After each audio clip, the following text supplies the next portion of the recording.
really pothole season, it's gonna go all the way until it dries out and the freeze-thaw cycle stops. I'm Dakota Morgan. I'm the Transportation Operations Team Leader for the Hailey Stanley maintenance area. You always want to clean out the hole first. If there's any moisture or anything in there, we also use a torch. We didn't have any moisture in any of the ones we did today, so we didn't have to use the torch on those, but clean it out of all debris. Put the mix in there, clean up the edges. There's a lot of places that do use tacks to seal the edges. We don't have any tack right now to do that. That's definitely helps long-term wise as well.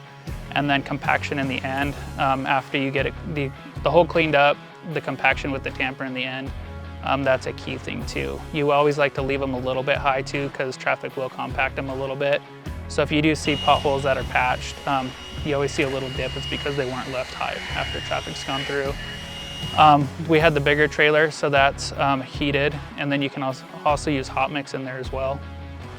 And then it's got augers that it just augers out for us. But filling it the same way, we still use either bags or totes, and then we'll just dump it into there with those. But the process is pretty much the same. Primarily up here in the Wood River Valley and in the Stanley area, it's more just asphalt related potholes. There's different ways we can do it: mastic, Durapatch. Some of the other areas have been using thermoplastic to seal over top of it. Those are like more long-term repairs, so we don't have to do the potholes as much.